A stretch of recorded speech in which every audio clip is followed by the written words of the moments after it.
नमस्कार, आर्य न्यूज देख रहे हैं आप। मैं हूं आपके साथ पल्लवी सिंह। रुक करेंगे इस वक्त की बड़ी खबरों की ओर। शुरुआत करते हैं आगरा से, जहां से एक मामला सामने आया है और हैदराबाद से आए एक पर्यटकों को पुलिस ने गिरफ्तार कर लिया है। आपको बता दें कि ताजमहल मस्जिद में नमाज पढ़ने को लेकर ये गिरफ्तारी की गई और पर्यटकों का यह कहना है कि जानकारी न होने के चलते मस्जिद में नमाज पढ़ी गई थी। तो वहीं इस दौरान सीआईएसएफ के जवानों ने इन पर्यटकों को ताजगंज पुलिस को सौंप दिया है।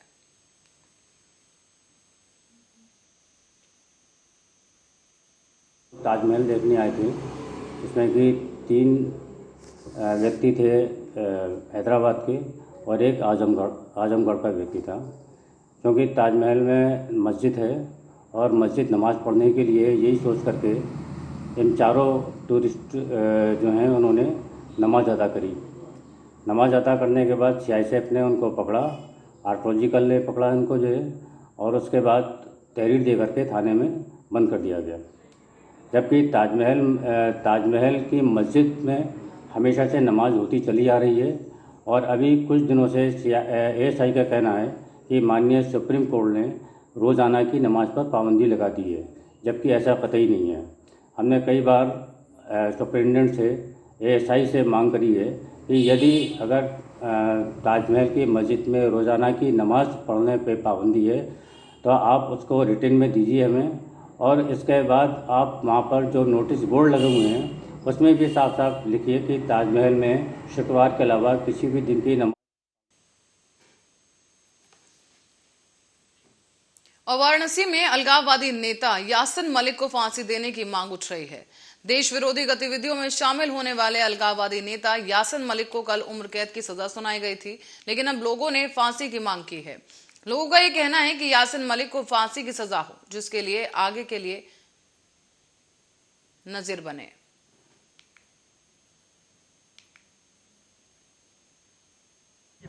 मैं प्रणाम वंदे मातरम समिति का अध्यक्ष अनूप जायसवाल। आज हम सब ने जिला मुख्यालय पर यासिन मलिक के लिए फांसी की मांग की है और पाकिस्तान का पुतला फूंक करके विरोध दर्ज कराया है, क्योंकि पाकिस्तान यासिन मलिक और अन्य आतंकवादियों के पक्ष में हमेशा खड़ा रहता है। पूरी दुनिया में आतंकवाद का अगर कहीं कोई जड़ है तो पाकिस्तान है। हम उसका विरोध करते हैं और भारत सरकार से ये मांग करते हैं कि उन्होंने इस दर्द पर मरहम तो ज़रूर लगा दिया है, लेकिन इस बीमारी से पूरी तरह से निजात तभी मिलेगी जब यासिन मलिक जैसे लोगों को फांसी की सज़ा होगी। क्योंकि हमारी खुशी अधूरी है, इसको यासिन को फांसी ज़रूरी है। इस नारे के साथ साथ हमने इनका विरोध किया है और भारत सरकार से ये मांग करते हैं कि इस तरह के आतंकवादियों को फांसी की सज़ा देकर के एक कड़ा संदेश दे कि आगे कोई आतंकवाद के रास्ते पर चलने का साहस न करे। और बरेली की जिला जेल में बंद कैदी 4.5 साल से आजीवन कारावास काट रहा था, लेकिन आपको बता दें कि कैदी दुष्कर्म के मामले में ये सजा काट रहा था और उसकी जेल में ही मौत हो गई। तो वहीं अब मृतक के परिजनों ने एसएसपी रोहित सिंह साजवान और जिला अधिकारी को ज्ञापन सौंपते हुए न्याय की गुहार लगाई है। परिजनों ने यहां पर जिलाधिकारी गेट पर हंगामा किया और मुर्दाबाद के नारे भी लगाए। साथ ही उन्होंने जेलर को सस्पेंड करने की बात कही। परिवारजनों का यह भी आरोप है कि जेल में ही उसकी हत्या कर दी गई है और जेलर ने पैसे लेकर उस शख्स को मरवा दिया। फिलहाल पुलिस ने शव को कब्जे में लेकर पोस्टमार्टम करवाया है और परिजनों को मृतक का शव दे दिया गया है। अभी कुछ दिन पहले खबर आई थी, जेलर ने नींबू बेचे थे, आपको भी ध्यान होगा। ठीक है, जेल के अंदर सब कुछ बिकता है, जेल के अंदर सब होता है। जब अंदर जाते हैं जेल के तब तलाशी ऐसे ली जाती है, एक कील तक नहीं जाती है अंदर। अब गमछा कहाँ से पहुंच गया, गमछा पहुंच गया तो पंखा तक कैसे पहुंच गया हाथ, जबकि टेबल वगैरह रखी जाती तभी आप ऊपर तक हाथ पहुंच जाएगा, क्योंकि ऊपर तक काफी ऊपर वो होता है पंखा, और आप अंगोछे से कैसे फांसी लगा सकते हो। मेरे लड़के का मर्डर करा गया है, मेरे लड़के का मर्डर हुआ है, जानबूझ के हुआ है। लड़की वाले ने पैसे देगा, जेलर साहब से मिलकर मर्डर। मेरा साला लगभग 4.5 साल से जेल के अंदर बंद था। आज कल सुबह सूचना दी गई थी कि आपके लड़के ने फांसी लगा ली है, और फांसी लगाने के बाद में उनसे ये कह दिया कि पोस्टमार्टम हाउस पहुंच जाइए और पोस्टमार्टम क्या हो रहा उसका। तो ये बताइए कि पुलिस के लिए हमें बुलाना चाहिए या नहीं चाहिए था। पुलिस को बुलाना चाहिए था और हमारे लिए दिखाना चाहिए था। उसके साथ हाथापाई नहीं हुई है, उसके शरीर पर कोई निशान नहीं है, उसके साथ मारपीट नहीं की गई है। ये जिला जो उसका जेल का जेलर है और उसका स्टाफ ने मिलकर उसके लिए हत्या की है। इसके लिए जेलर के लिए, उसके पूरे स्टाफ के लिए और यूपी में राशन कार्ड सरेंडर रिकवरी के डर से लोगों ने जमा हुई राशन कार्ड को लेकर हरदोई में कांग्रेस पार्टी के कार्यकर्ताओं ने कलेक्ट्रेट में प्रदर्शन किया। उनके राशन कार्डों को दोबारा बहाल करने की मांग करते हुए दोषी कर्मचारियों के विरुद्ध कड़ी कार्रवाई करने की मांग की गई।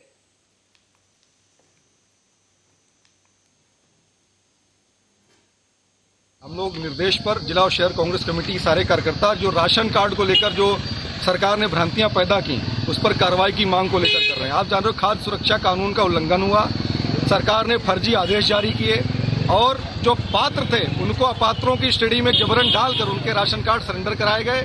तो अब यह प्रश्न उठता है कि जो राशन कार्ड जारी करने वाली संस्थाएं हैं, अगर वो अपात्र थे तो जिन्होंने राशन कार्ड जारी किया, जिन जिम्मेदार लोगों में, उनके खिलाफ कार्रवाई हो।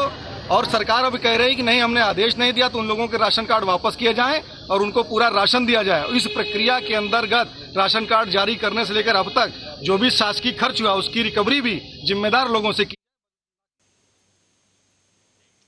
खबर यूपी के शाहजहांपुर से है, जहां पर जेल जाते समय हथकड़ी सहित एक आरोपी फरार हो गया है। आपको बता दें कि जेल में ले जा रहे इस आरोपी को पुलिस ने देर रात को हरदोई से गिरफ्तार किया था और मामले में आरोपी के खिलाफ मुकदमे दर्ज कर पुलिस ने सर्वोच्च न्यायालय में पेश किया उसे। लेकिन जहां से जेल भेज दिया गया इस आरोपी को, अब ड्यूटी में तैनात पुलिसकर्मियों पर कार्रवाई की तलवार लटक रही है।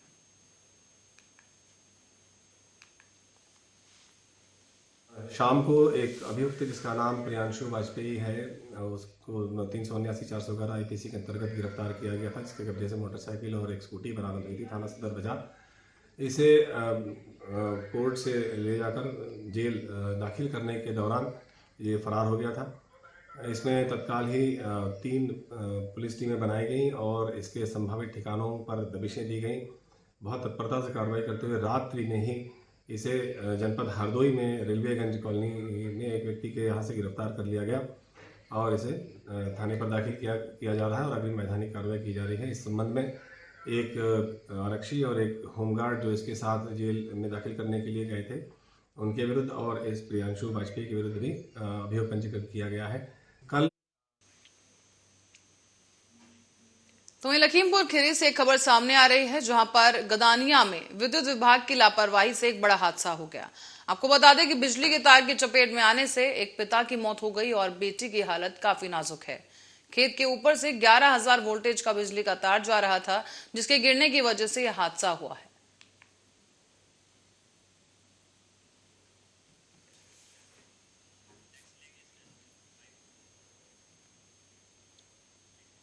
अब बढ़ेंगे अगली खबर की ओर। रायबरेली से खबर सामने आई है, जहां पर जिला अस्पताल के CMS और आउटसोर्सिंग कंपनी के बीच यहां का सफाई कर्मी पिस रहा है। सफाई कर्मियों को 3 महीने से वेतन नहीं मिला और जबरदस्त महंगाई में 5,000 जैसी छोटी रकम से जिंदगी बसर करने वाले सफाई कर्मी 3 महीने से वेतन की राह देख रहे हैं। CMS डॉक्टर से शिकायत करने पर 2 टूक जवाब मिलता रहा और जब सभी सफाई कर्मियों के सर से पानी ऊपर चला गया तो वो हड़ताल पर चले गए। इस दौरान CMS के हाथ पांव फूल गए और उन्होंने कर्मचारियों को धमकाने के उद्देश्य से सुरक्षा गार्ड भेजे। सफाई कर्मी सुरक्षा गार्डों से नहीं डरे तो अस्पताल प्रबंधन ने मध्यस्थता की और 3 दिन के भीतर वेतन दिलवाए जाने पर आश्वासन दिया। साथ ही आपको ये भी बता दें कि 3 दिन में अगर सफाई कर्मियों को उनकी तनख्वाह नहीं मिली तो अस्पताल की व्यवस्था खराब करने की यहां पर बात कही गई है और इसी के साथ ही वेतन को लेकर ये तमाम सफाई कर्मी प्रदर्शन कर रहे हैं।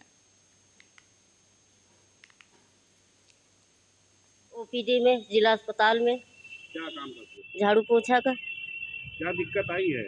हमारे तनख्वाह नहीं आ रही, 3 महीना हो गए। 3 महीने से तनख्वाह नहीं? नहीं। कैसे खर्चा चल रहा है?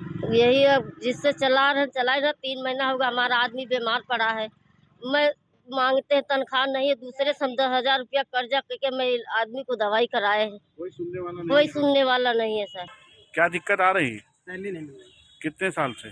साल से नहीं है, मार्च अप्रैल मई चल रहा है। सैलरी नहीं मिल पा रही? क्या हुआ आज आप लोगों ने झाड़ू पोछा नहीं किया है, हड़ताल कर रहे हैं? हमको बता दें कि हाँ पहले मिल कितने दे देंगे हम लोग। बहुत दिक्कत है, अभी आटा नहीं रहता, सिलेंडर नहीं रहता, बच्चे स्कूल से भगाए जाते हैं। अब बिन आदमी की औरत है, 5 बच्चे हैं, अकेले कमाए वाली 5,000 मिलता है, वो भी टाइम से नहीं मिलता। और खबर रायबरेली से है, जहां पर अवैध हुक्का बार पर छापेमारी की गई। DW स्पोर्ट्स क्लब के नाम से संचालित इस बिलियर्ड और चाय समोसे की दुकान के नाम पर यहां नौजवानों को नशे की लत में डुबाने का कारोबार चलाया जा रहा था। आपको बता दें कि खाद्य सुरक्षा अधिकारी की जांच में चाय समोसों का लाइसेंस भी एक्सपायर्ड पाया गया है। इस दौरान पुलिस ने यहां लगभग 10 लोगों को हुक्के के कश लेते हुए गिरफ्तार किया। हुक्का बार संचालक समेत लगभग 1 दर्जन लोग हिरासत में लिए गए हैं।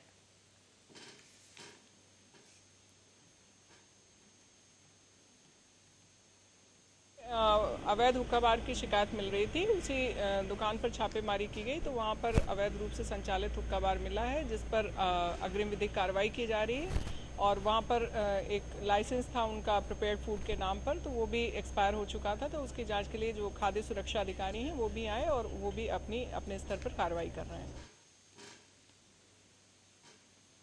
और इसी के साथ रुक करेंगे अगली खबर की ओर, जहां पर बरेली से खबर सामने आई है। तहसील बेहड़ी का सेवा अस्पताल सील कर दिया गया। दरअसल किन्नर कल्याण बोर्ड की उपाध्यक्ष सोनम चिश्ती से गोपनीय शिकायत की गई थी और इसी शिकायत के बाद CMO बलवीर सिंह दौड़े ने और उन्होंने मौके पर पहुंचकर हॉस्पिटल को सील करवाया। तो वहीं आपको ये भी बता दें कि मौके पर CMO और बेहड़ी के CHC प्रभारी रोहन सिंह भी मौजूद रहे।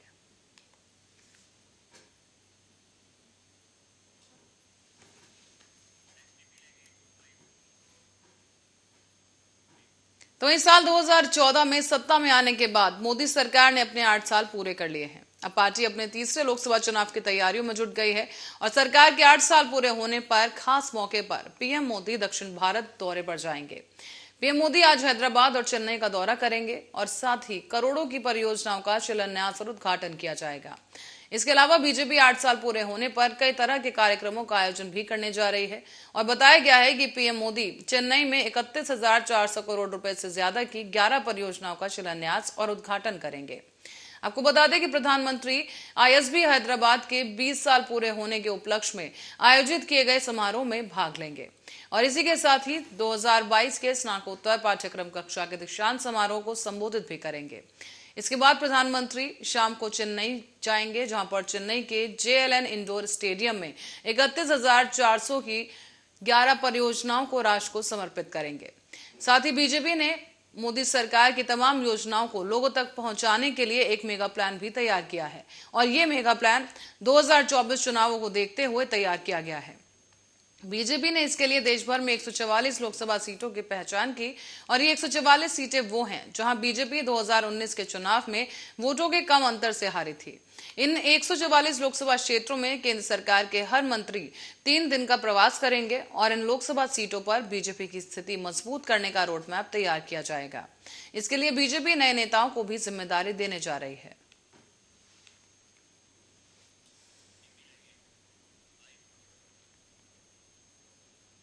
और आरजेडी सुप्रीमो लालू प्रसाद यादव बुधवार को देर शाम दिल्ली से पटना पहुंचे हैं।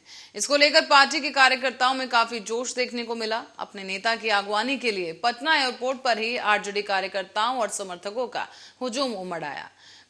आपको बता दें कि भीड़ का ये आलम था कि एयरपोर्ट पर तैनात पुलिस को उन्हें संभालने के लिए काफी मशक्कत करनी पड़ी और इसी को देखते हुए लालू प्रसाद के साथ दिल्ली से पटना पहुंची उनकी बेटी मीसा भारती को अलग से एक गाड़ी में निकलना पड़ा, जिसके बाद वो राबड़ी निवास पहुंचे हैं।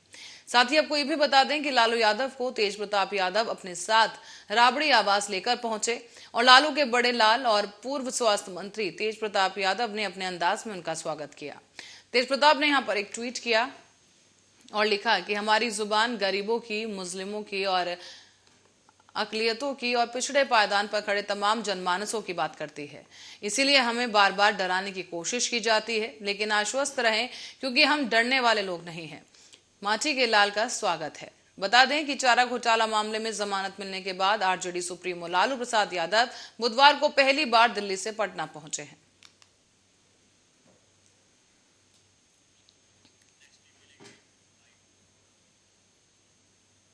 और अयोध्या के तपस्वी छावनी के पीठाधीश्वर जगत गुरु परमहंस दास को ताजमहल में एंट्री नहीं दिए जाने के मामले में आज इलाहाबाद हाईकोर्ट में सुनवाई की जाएगी।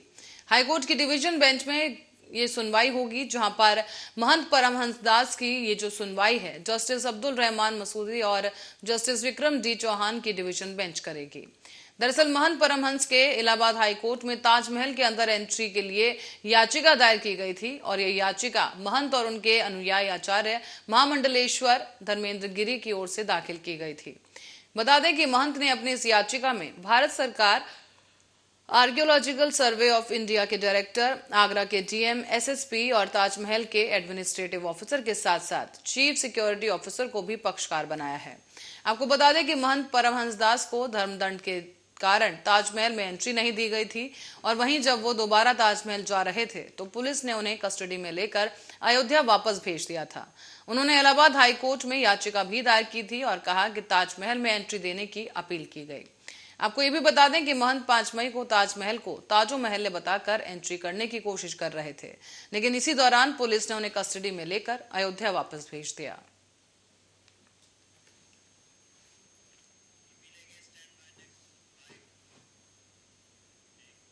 और जम्मू कश्मीर में सुरक्षा बलों को बड़ी कामयाबी हासिल हुई है। कुपवाड़ा में घुसपैठ की कोशिश कर रहे 3 आतंकियों को सुरक्षा बलों ने मार गिराया। सुरक्षा बलों के साथ साथ मुठभेड़ भी हुई और इस दौरान मारे गए तीनों आतंकी लश्कर-ए-तैयबा के बताए जा रहे हैं।